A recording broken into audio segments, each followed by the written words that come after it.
Hello, celebrity gossip enthusiasts. I'm Travis Cronin, and you're listening to Us Weekly's Hot Hollywood podcast.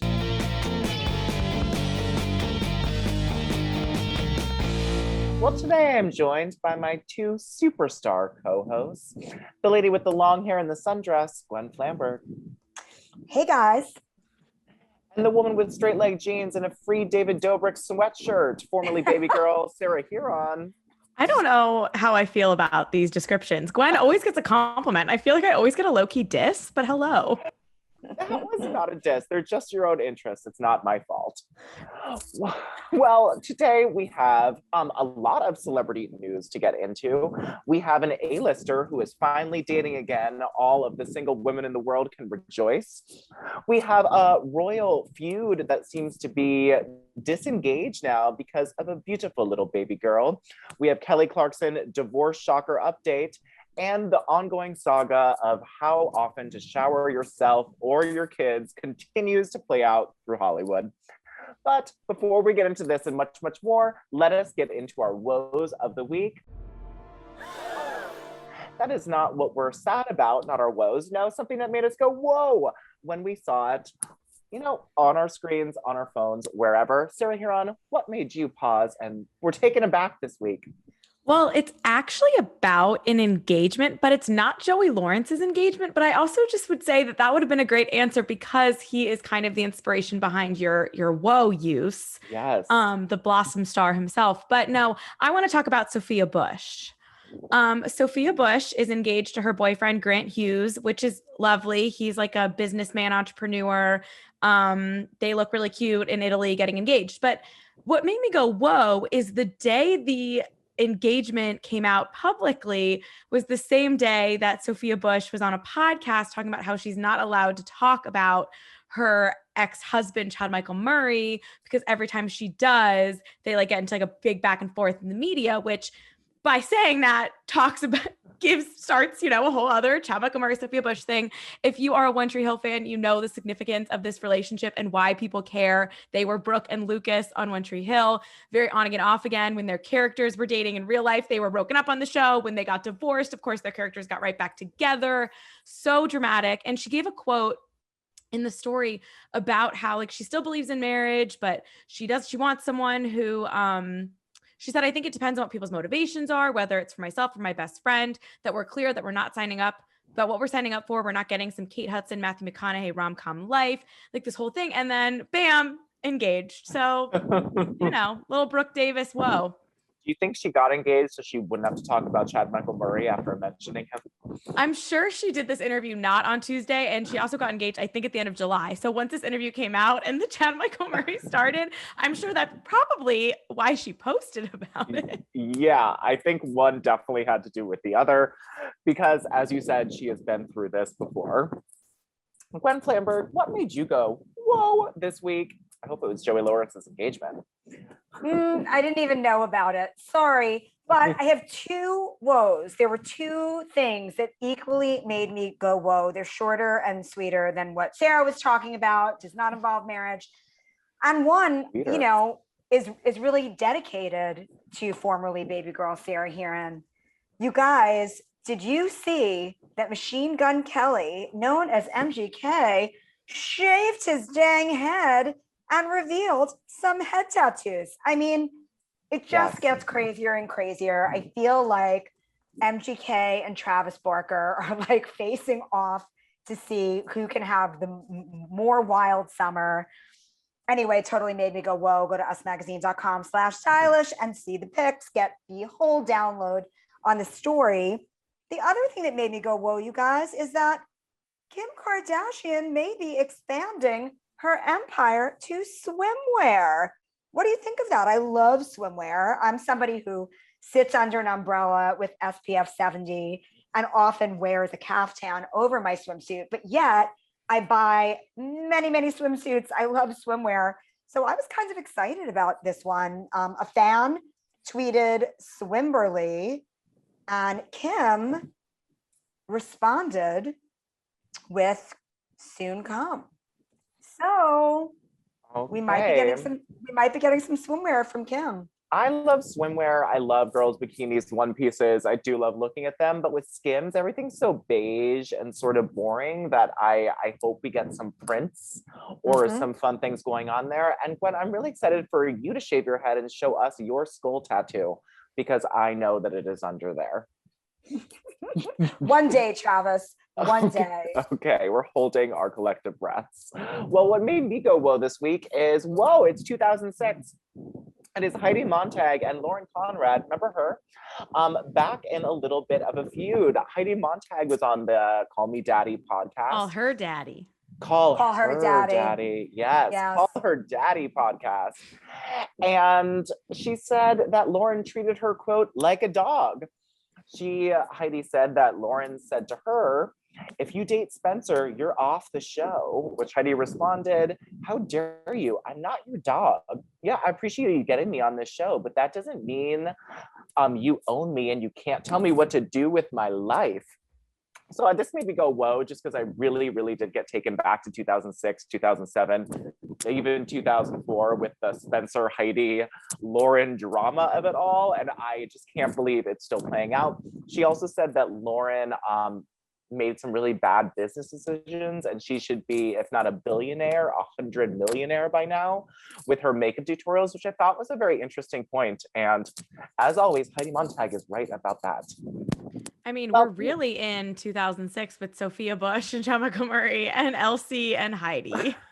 We are there. All right, well, let us jump into the news.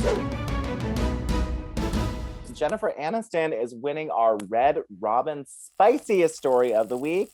And why? Well, because she's been single for quite a long time and is no longer that way. Sources have told us that she is casually dating Halle Berry's ex, Gabriel Audrey.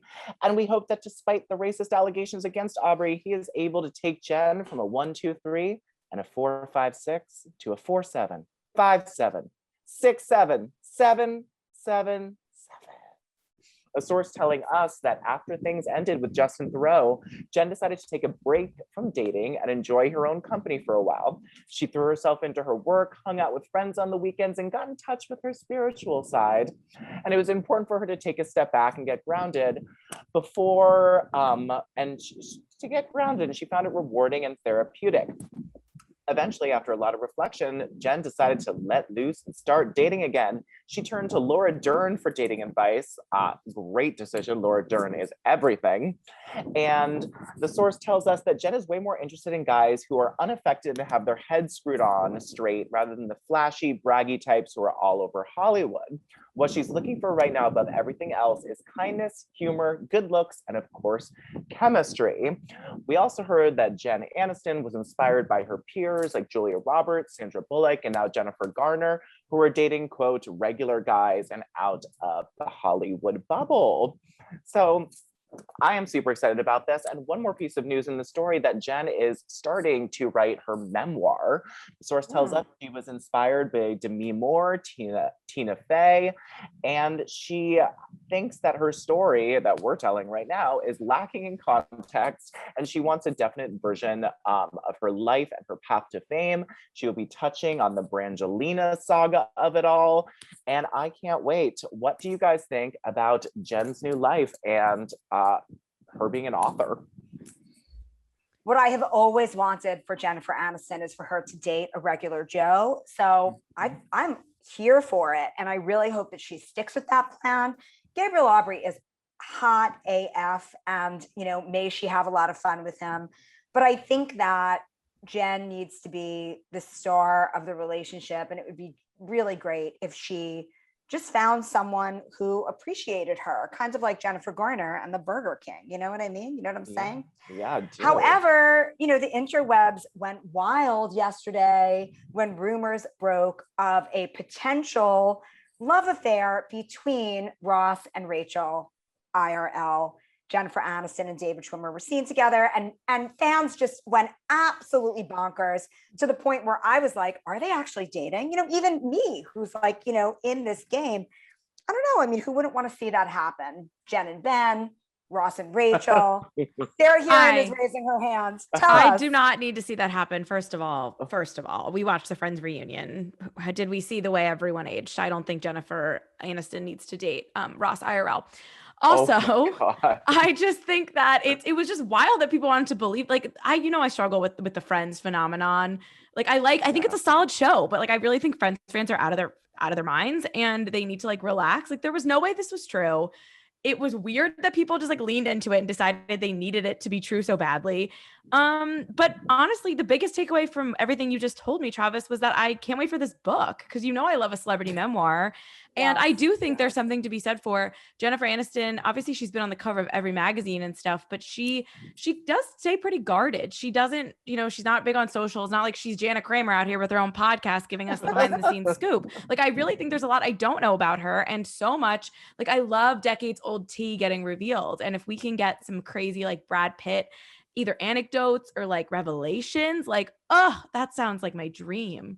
I would just take how she feels about the whole thing. We know having your husband stolen by the most gorgeous woman on earth must be rough, but I do need to hear that story from Jen's lips. I'm sort of interested about what she thinks about her climb to fame and Friends and doing all those movies that weren't so great, and then sort of, getting back into TV and doing the morning show, which was amazing, and finding her feet. I am very excited to see this. Well, Sarah, you mentioned people getting obsessed about a show. Please tell us what happened on The Bachelorette, this finale, because I did watch the finale and there was a lot of drama galore. Oh, wow. Did you? Yes. This was a very messy season and kind of in a fun way, kind of in a like, oh God, I'm so glad it's over way. Of course, you can get your full recap on Us Weekly's Here for the Right Reasons podcast and my interview with Katie and Blake, the happy couple, because yes, Katie is engaged to Blake Moynes, who came from Tayshia and Claire's season of The Bachelorette last year, crashed this season. They are very similar. They're super sexual and love to make out and grab each other. But a tale as old as time, going back to Desiree and Chris back in the day, when Brooks left Des, everyone was like, she settled for Chris. And a lot of people are saying similar things about Katie and Greg breaking up and him quitting the show and her choosing Blake and getting engaged. Always feels like a quick turnaround for the viewer. A lot of contention, whether Greg was gaslighting Katie. Yes. He had no really remorse at all. And after the final rose, and she came out swinging. She wouldn't even look at him in the beginning, which like good for her. And he has since revealed on Nick Val's podcast that he actually does have a lot of regrets. He watched it again and he feels like he looked like an asshole. The middle part, right? The middle part on him was the regret. Yeah, the middle part was tough.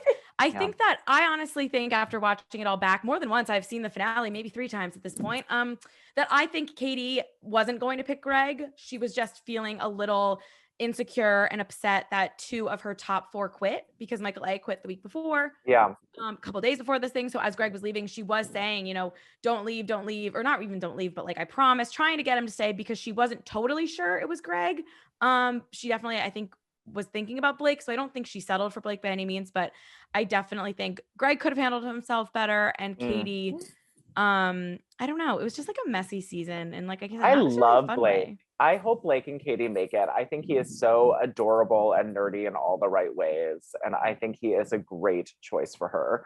But she did seem super, super salty at Greg in a way that she's not really over him and not really like content in her relationship. I was sort of getting those vibes as well. And when I brought up Greg in our interview, she, her demeanor changed a little bit. She got a little angry again. So I definitely think she's still trying to get over it, which this show I think does a lot of things to a lot of people. So like, I get it.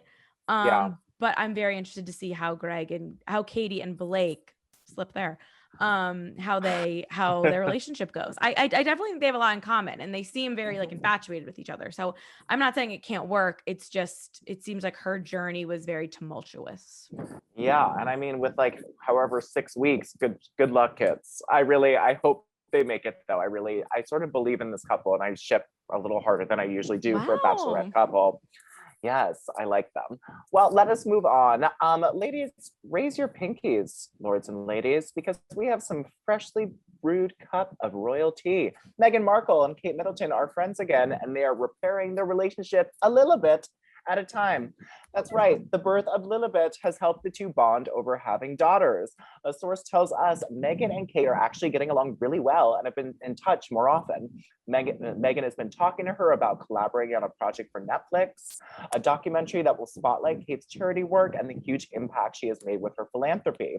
Kate is very flattered, and it all seems to be very positive with them. The source goes on to say Meghan and Kate's relationship was never that close, and now they're closer than ever and working on their relationship for the sake of the family. I mean, Sarah Huron, we've seen this go back and forth for what feels like a decade now. Do you think that things could actually be good with them? And the Netflix is such an olive branch for them in the entertainment world. It's public, it's applauding of Kate's, work that she's done. Maybe. I don't know. I never know how I feel about these two. I think a lot of damage has been done, and I honestly think it just comes down to they were never that close to begin with.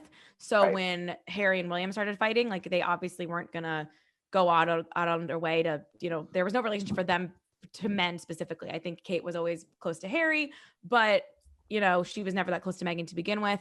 But I do think it makes sense that her having another baby would bring them closer together. It's probably very weird for them that they haven't met her in person. Archie gets bigger, the kids are getting bigger. And I don't know. It would be very interesting to see if they could team up again and work professionally, because that other charity lasted for about 10 seconds. Yeah, maybe even less. Gwen Flamberg, do you think that the two sisters-in-law are done feuding? I think that they are like typical sister-in-laws who are probably in major competition with each other over many, many things. I think that, remember when Lilibet was born and we talked about how naming her Lilibet was a big olive branch to the whole family. I do think that at least on the surface, Harry and Meghan are really trying. I love the idea of some content focused on Kate and Kate's work. And this might bring them closer together. It might kind of build a bridge for the brothers. And I hope that that's what's going to happen, because I am royal obsessed. Yes, I do believe that if she gave her like a Netflix spotlight doing Kate's, that could really just bring them together for all the right reasons. And they both have daughters now. I think we could be seeing like a new page turned in this royal book. Will Meghan fly to the UK? No, but she could have them out to California. Sources told us before that Harry and William are expected to make a trip soon to California to see their house and, chill and just be a fam. Well, we will have our eyes on it because they're still Meghan and Kate, and we will talk about them from now until the end of time. Now, let's move on. The Kelly Clarkson divorce, which we have brought up many times on the show, has a new key player, and it is Blake Shelton. So Kelly's ex, Brandon, his one client now left. I really can't stand him. He has one client left, and that is Blake Shelton. Of course, Kelly Clarkson and Blake are super close from The Voice and just being affable, plucky country stars and being around each other. So Brandon's career is pivoting towards rodeo promotion and ranching/cattle work. And we heard via court documents that Brandon is enjoying spending all of his time in Montana. He has an adult son that also lives there. And the shared children that he has with Kelly will fly to visit him there.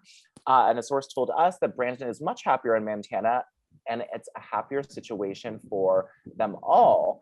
So enter Kelly Clarkson filed a request to sell the Montana ranch, but the court denied her request because Brandon claims that he is still working on it and managing his rodeo business. Now, the Blake Shelton of it all, as Sarah would say, are things weird between Kelly and Blake? Yeah, the answer is no. So a source tells us that Brandon has no involvement with Blake's management. His full-time job is no longer in California. Blake and Kelly are extremely close. Their friendship and bond goes beyond business. And just to remind everyone that Brandon is getting spousal support at around $150,000 per month and $45,000 a month for the expenses of the kids, for their children, River and Remington, that they share together. Sarah Huron, thoughts on Blake Shelton Clarkson being Brandon's only client? And do you still hate him? I hope the answer is yes. I mean, yeah, I hate him more because, I mean, forget about the Blake Shelton of it all. I do think there's something interesting there, even like the Reba McEntire of it all, because Reba was married to Brendan's dad at one point. Like, is she still close to Kelly? And like, do Blake and Kelly ever talk about Brendan? Like, glad, these country folks are all just getting along. If that's, we'll see. But more importantly, this guy deciding to just, be a full-time rancher and live off of Kelly Clarkson's dime, like, no. Rodeo promoter, Sarah? Yeah, rodeo. no, thank you. I'm sorry. I don't know what his business really entails, since they're like suing Kelly and trying to get her money that way too. But all I know is he's shady, and you can't just decide to live in Montana at the ranch that she bought for you, by the way, for Christmas a few years ago, and make it impossible for her to have her talk show in LA. You have to send the kids back and forth. Yeah. When you're using her money. Like, this guy sucks. Sorry. Yes, he does. Gwen Flamberg, former rancher and rodeo entrepreneur yourself. What are your thoughts on this? Yeah, those are some good times in my life, Trav. I do have quite the collection of cowboy boots. The teal green suede ones are my favorite. I wholeheartedly agree with Sarah Heron. This guy sucks. However, who doesn't suck? Kelly Clarkson. She gives really good Christmas gifts. She gave him that ranch as a Christmas gift. Yeah. She should have known that. She should have known that. You can't buy me love. She should do a cover of that on her profitable talk show. Oh, true. She definitely should. 1.2 million a month. Serve it up, Kelly. All right, let's move on to some sadder news. Christina Applegate, who I'm obsessed with, she's one of my favorite celebrities, has revealed that she has been battling MS, multiple sclerosis. She said on her socials, "Hi friends, a few months I was diagnosed with MS. She said, it's been a strange journey, but I've been so supported by people that I know who also have this condition, and it's been a tough road. As we all know, the road keeps going unless some a-hole blocks it." She added that, as one of my friends that has MS says, we wake up and take the indicated action. And that's what I do now. So I ask for privacy as I go through this thing. Thank you. And according to the National Multiple Sclerosis Society, it is an autoimmune meditative process in which an abnormal response of the body's immune system is directed against the central nervous system. I can't believe I even said all that, but it's bad and it never goes away. Bottom line. Yeah, you're reading my story where I included that just in case, people were confused. I have to give context. Yeah, this is absolutely copy and pasted from your story. Thank you so much, Sarah. So what were your thoughts writing this? I mean, it's sad. I love Christina Applegate too. I think she's been famous for so long. I mean, Married with Children was so long ago. We watched that in health class to talk about family dynamics, which was kind of fun. We watched other old shows. Not that this is about me. But love Married with Children, love Christina Applegate, love Dead to Me. And I hope she's, doing well. She didn't say who her friend was, but she was in The Sweetest Thing with Selma Blair. And obviously Selma Blair has been very open about her battle with MS. So I hope they come together and support each other. And I hope she's okay, because I think she's awesome. Sweetest Thing reunion. Yeah. Would be great. Gwen Flamberg, I know you love Christina Applegate too. I do so much. And I'm so bummed because she's just been plagued with a bunch of health issues over the years. I believe she was diagnosed with breast cancer a few years back. And so, it's just, she can't catch a break. And it's a huge bummer. I do hope that she is finding solace in her friend, Selma Blair, who has handled her MS diagnosis really gracefully and also really informatively. So, I just wish her the best. Me too. And for the woman that started the Pussycat Dolls in her garage, she deserves so much better. All right, let's move. Yeah, Christina Applegate, founding member of the Pussycat Dolls with Robin Anton in her garage in LA. What? That's not true, is it? Sure is. Christina Applegate, founding member of the Pussycat Dolls. Wow. My favorite Christina Applegate factoid. Okay, if you say so. It's a good one. It's a good one. I know. All right. Well, the next story, Beyonce. Beyonce has opened up to Harper's Bazaar about teaching her daughters the importance of self-care, saying that years of dancing in heels, wearing makeup, and hair treatments has taken a toll on her health. Well, any drag queen could have told her that, but she has now realized it. Beyonce spoke about her hopes for the next decade of her life. She says, "My wish is for my 40s to be fun and full of freedom." And she promised fans that new music is coming soon. She also hinted that she would have another project in the pipeline, revealing that she spent quarantine, quote, "creating positive rituals, drawing from past generations, and putting my own spin of things," which I don't understand at all. But she also said that she's been enjoying the benefits of CBD and honey and passing that along to her daughter, Blue Ivy. She says, "One of my most satisfying moments as a mom is when I found out that my daughter Blue was soaking in the bath with her eyes closed, using blends that I created to take time for herself to decompress and be at peace." Beyonce said, "I have so much to share and there's more to come soon." We rarely get to hear from Beyonce, so anything she says on the Harper's Bazaar Icons issue, I will eat up with a spoon. Sarah Heron, did you think of anything about this? She sort of said things without really saying too much. It was like a teaser cover story. I mean, Very Beyonce. Very Beyonce, but I'm just happy that Blue Ivy takes baths, to be honest. Oh, God. After what we've been through with these people these last couple weeks, I'm just so happy that Blue Ivy's in the bath.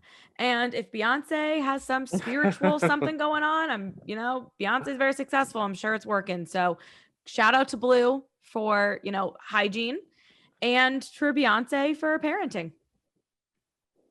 Gwen, do you think that the world needs another CBD celebrity brand?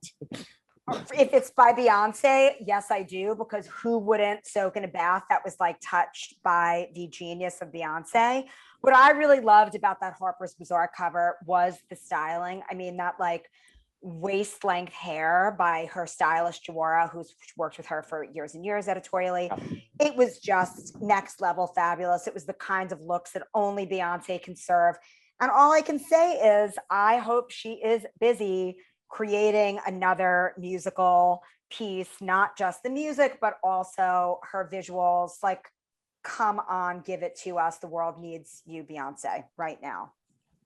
Agreed. More Beyonce, please. It was such a teaser. I was like, I need real music videos, full album, more Beyonce, more Beyonce. Yes. Well, have you guys heard the joke about Kristen Bell and Shepard not bathing their kids?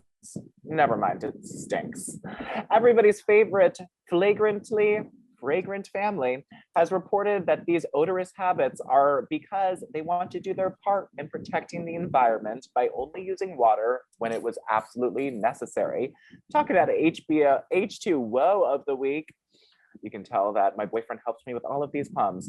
But the story continues on as we knew it would. Kristen Bell is addressing that reason why her and her husband, Dax Shepard, only bathe their daughters when they smell. Kristen Bell said, "It's not so much of a joke that I wait for the stink." She said it's because of protecting the environment by only using water when it's absolutely necessary. She continued to say the only other thing is California has been in a drought forever. And it's just responsibility for your environment. We don't have a ton of water. So when I shower, I'll grab the girls and push them in there with me so we all use the same shower water. Dax Shepard came in and he says, "I'll just say to America, Kristen has better hygiene than me. So I think in general, because Kristen wears makeup more often than I do, she has to take it off. I'm not into that stuff often, so I only have to shower when either a smell is present or I'm in all that stuff."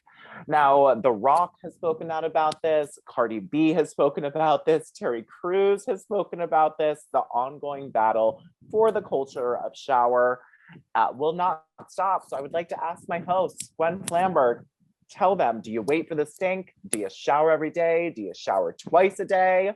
Please end it once and for all. Shower every day, but make it quick. If you go maybe you can skip one shower a week, but just make it quick. Like, I never wash my hair. You guys, I wash my hair once every 2 weeks. That's a really long shower. Every other shower is like 2 minutes. Get in, get out. You're not really wasting that much water. I do appreciate Kristen Bell having her girls in the shower with her. I think that is a really smart idea if you're trying to conserve water. But yeah, keep it clean, guys. Yeah, just wash in the crevices real quick. Sarah Huron, I know that this is your favorite story to follow, and you have a board going up of all the celebrities who have weighed in. So what are your thoughts? No, I plead to any journalist out there, stop asking this question. Like, I don't care. I don't want to know. Like, this is so annoying. The press releases I keep getting of celebrities answering this question, like, I'm going to throw my computer out the window. Don't do that. That's how I feel. Don't do that. It's such an easy out to be like, what's the hot topic in Hollywood, to ask everyone the same question. How often do you shower? And you know, this is something we've seen before with a lot of other trends. And I think we'll get about 2 more weeks of it with a bunch of other celebrities. And then hopefully we will be done talking about it. We can only hope. We can only hope. Well, it's Britney, bitch. Britney has sadly lost her bid to kick her dad out of her conservatorship. And she shared a post on the same day that the judge, Brenda Perry, rejected her petition to advance a hearing to remove her father, Jamie Spears, as her conservator. NBC News reported that the singer's new attorney, Matthew Rosengart, filed the motion on August 5th, while also questioning Jamie Spears's financial dealings. Smart move, new lawyer. He asked this court to schedule a hearing as soon as possible, or to suspend Jamie Spears's conservatorship powers until a hearing could be held. Again, love that journey for all of them. The following day, Jamie Spears chimed in his own legal filing that Jody Montgomery, the temporary conservator, who is not that temporary, appointed to oversee Britney Spears' personal needs, told him that Britney is, quote, mentally sick, and this could be subject to an involuntary psychiatric hospitalization. Jody Montgomery has later denied this claim. Speaking through a statement from her lawyer, she said that she did express, quote, concerns about Britney Spears and her, quote, overall mental health, but that Jamie Spears misrepresents what Jody had said to him in relation to a potential 5150 psychiatric hold for Britney. Now, as always, this is complicated and convoluted, but I feel like this one's a little bit more easy to digest. Sarah Huron, what did you think about this now that we're all lawyers following this saga? Oh, yes. I became a lawyer my first day at Us Weekly. It was very exciting. But no, I think obviously in an ideal world, after everything that's happened and everything we've learned, the judge would be able to just, snap her fingers and this would all be over. But that's just not realistic. And I think that it's hard. You don't want to get discouraged and you feel bad and you want, obviously Britney to get the freedom she deserves. But I'm just hoping to believe that the judge is trying to take the steps to really understand the case and go through it the right way. Suss it out, yes, I think is a legal term.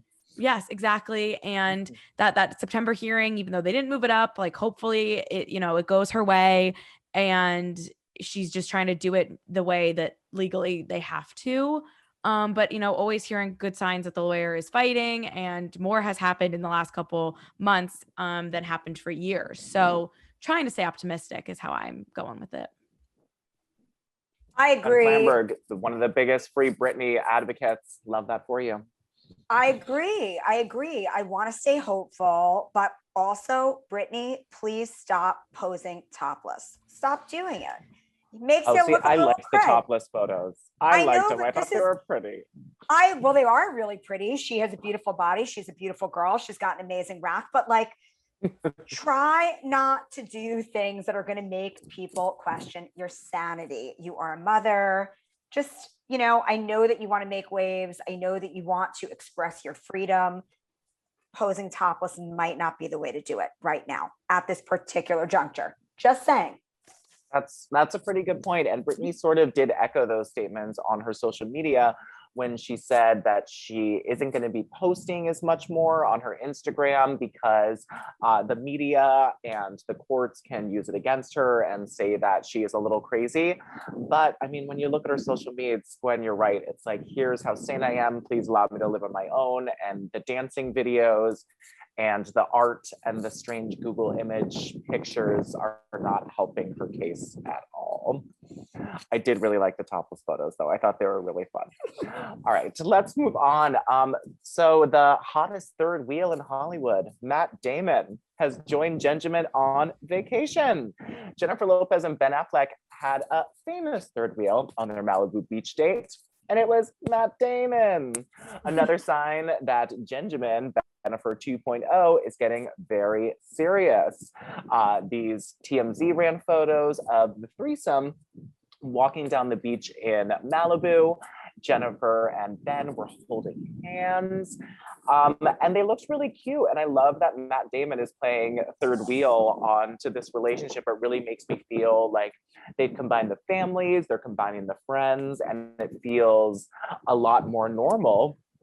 An interesting side note, Gwen, I'm sure this is on usmagazine.com/stylish, but I spent all of my days and nights thinking about the pink diamond engagement ring that Ben gave Jennifer Lopez in 2002. And I was looking at it was estimated at 2.5 million in 2002, and now it is estimated to be $11.1 million because the pink diamonds only become from this one quarry in Australia, and it's super, super rare. And I just want to see this pink diamond on a necklace, a bindi, a choker, I don't care. I just want to see the pink diamond. I completely agree. I want to know where the diamond is. I mean, when she wears that diamond, everyone's gonna like dead. Special Like, podcast. Yes. Talk about a woe. Talk about a woe of the week. Yes. Totally. I think it's lovely that, that they're hanging out, but I take it less as a sign of how serious they are and more as a sign of Matt Damon wanting everyone to stop talking about the story of him using the F word and be like, before 2 weeks ago, he was like, can everyone stop asking me about Ben Affleck and Jennifer Lopez? Then everything happened last week and he's like, okay, let's talk about me and Ben Affleck and Jennifer Lopez again. Like, I want to be back in the Bennifer narrative because they get all this positive press and I'm getting all this crap, deservedly so, for telling this weird story about using the F slur. So good try, Matt Damon. I see right through you, but I know that him and Ben Affleck are BFFFFF, so I'm glad they had a great time at the beach. Me too. And I just think that all of the Ben Affleck watches that he's pulling out and all of the jewelry that was given away, I was actually in a chapel service last Sunday because we do that sort of thing up here in Northern Michigan that is not religious.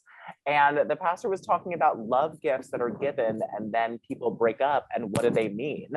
And I was like, all of these almost priceless pieces of jewelry are sitting in a lockbox because they had all of these bad feelings associated with them. And that pink diamond deserves more. It does. Deserves more. It does. We need to see it. Sorry, Travis, blink twice if you're in a cold. I'll blink 4 times because they tell me I'm in the path to leadership. Great. Well, speaking of cults and polygamy, let's talk about Nick Cannon and all of his babies. Dark. So, oh my God, seriously. So Nick Cannon is having, of course, has had multiple babies with multiple different women's, and he is talking about lots of women's and he is talking about the Eurocentric institution of marriage and why that is not for him. He said on his podcast, that is a Eurocentric concept. The idea that you're supposed to have this one person for the rest of your life. Oh, he was on the Breakfast Club, not his podcast. I'm sorry. He says the idea that a man should have one woman. We shouldn't have anything. I have no ownership over this person. Just in case you need a reminder, Nick Cannon welcomed his 7th child, the 4th within a year's time, in June, and said that fathering so many kids is not a decision he gets to make. Nick Cannon said those women, and all women, are the only ones that open themselves up and say, I would like to allow this man into the world and I will birth this child. He also said, it ain't my decision. I just follow suit. That's all I have to say about these crazy things. I have no idea what to say. Sarah Huron, tell me about your horrified expression. I mean, I know celebrities have always been a little weird, but I feel like everyone after being home for so long needs to rein it in. What's going on? Take showers, maybe don't have 4 different mothers of their children and think about the kids, because what a kind of environment are they growing up in? Are they knowing their siblings? Are they going to think their dad?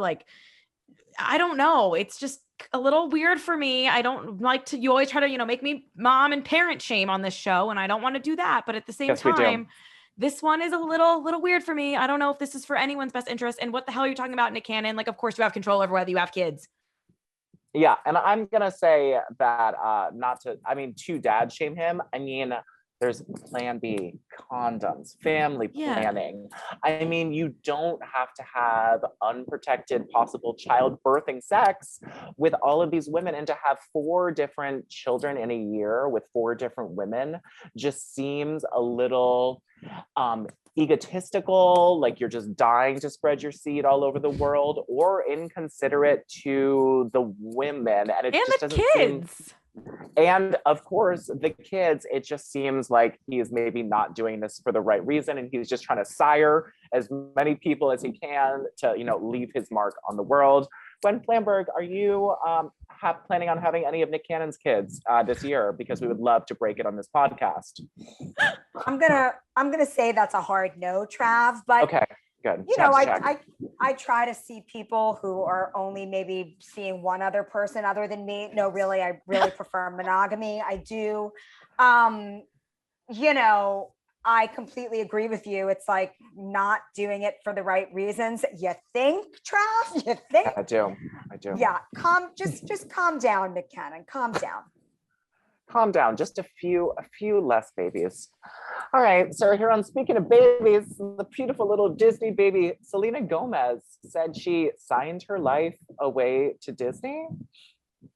Yeah, I mean, this is like a classic. I feel like you know, Disney stars grow up and then they reflect on maybe their child acting or working for Disney, and they don't always have the nicest things to say. She didn't say anything like too crazy, but she has a new Hulu show coming out with Steve Martin and Martin Short, Only Murders in the Building. And I think she was back on a TV set for the first time consistently, which made her, you know, reminisce.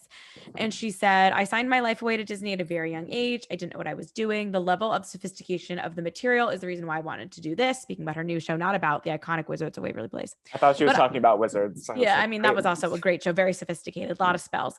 But I don't know. I was just a kid and I didn't know what I was doing. I was running around a set. Now I'm just like a sponge and I soak up all the wisdom that I can. It's just really nice to be back on TV, and it's nice to be in a cast as someone my own age, which never happens.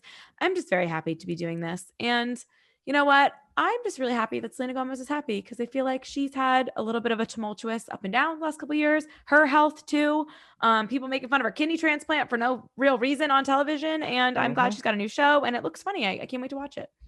Great. And, you know, while the celebrities are taping up their knuckles, Sarah Huron, I just need to get your hot take reaction to Bravocon 2021 being canceled. Are you okay? Did you get the flowers I sent you? No, I actually didn't. I hope they're coming later today. Yeah. Obviously, I'm devastated. I understand the Delta variant is real. And I know New York City is making it where if you are not vaccinated, you cannot indoor dine or really be inside. And it's upsetting to think that there are probably many Bravo celebrities who would not be qualified to attend for those reasons. I'll leave it at that. I'm very sad, but I cannot wait for Bravocon 2022. And I will say, the selfish part of me, the more things get pushed and canceled, the more that I know that I have attended Bravocon 2019, and it feels extra exclusive and special that I got to be there for days. So I'll just go look at my selfies again, maybe cry a little bit, and also humble brag, maybe post a throwback. I don't know. Oh, you should. I would like that. Well, I'm so sorry for your loss. Do you know what it's time for? Let's box. Celebrity Birthday Boxing Mania. I don't know how that sounds, but I hope it sounds great. Well, let us take to the boxing ring, where we are putting celebrities in real or fake, whatever you choose to believe, boxing situations, and see what happens. Gwen Flamberg, first bout is to you. We have Deborah Messing, who will be turning 53 this week, versus Madeline I can never say her last name, the most gorgeous redhead in the world from Riverdale. Madeline Petch. Madeline Petch. Yes, Deborah Messing, 53, versus Madeline Petch, who will be 27 this week. Oh, interesting. Yes, this is like a redheaded death match. Now, Madeline Petch, you know, we know that she's in excellent health. She grew up vegan, you know, or maybe just vegetarian, but who didn't? Very, very healthy, glowing skin. She's got youth on her side, but Deborah Messing, she's got experience, you guys. She knows how to fight, and she would knock Madeline Petch right out of that ring. It would be no contest. Oh, God. And you know that both of those ladies are just going to bruise up like a peach. So good luck to both of them, because they're pale and have red hair. Sarah Huron, next bout is to you. we have Jennifer Lawrence, who is 31 this week, versus Ben Affleck, who is 49 this week. Katniss versus Batman? Yes. Katniss. I never saw Ben Affleck's performance as Batman. Not good. Not great. Yeah, I didn't hear great things, and I'm a Katniss girl power. Go Katniss. Okay, I would agree that she would win, but with Jennifer Lopez's new trainer and nutritionist fueling Ben Affleck's hot, sexy bod, I think she might lose to the new Ben, but the Dunkin' Donuts Ana de Armas Ben, she would definitely kick his butt. But congratulations to Katniss Everdeen, Jennifer Lawrence, 31 this week. All right, Glenn Flamberg. Joe Jonas will be 32 this week versus Bobby Robert De Niro, 78 this week. I mean, not even a contest. I know that Joe Jonas would open up his mouth and try to sing, and Robert De Niro would just smack him right down. He would be like, "Are you singing at me? Are you singing at me?" And then he would hit him like really hard. He would be like, "Did you, are you a..." He would call him things like a dog. And he would just knock him right out of the ring. That was the best commentary we've ever had. Thank you, Gwen. Sarah Huron, it is a menage a trois in the boxing ring between three birthday, not bitches, boxing people.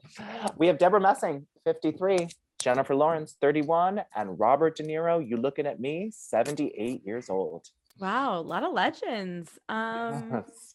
Only icons, legends, and stars. I'm gonna stick with Katniss. Oh, I feel good about it. Bam, Sorry. Deborah Messing, Robert De Niro at 78. We thought you were going to take it home. Congratulations to Jennifer Lawrence, still in the newlywed phase for her 31st birthday. And congratulations, but mostly thanks to my hosts, Sarah and Gwen, for helping me spill all of this piping hot celebrity. This week, again, this is Travis Cronin on Us Weekly's Hot Hollywood podcast with your weekly peek into the glamour, glitter, fashion, fame of your favorite celebrities. After all, they're just like us. Thank you guys. We'll be back next week.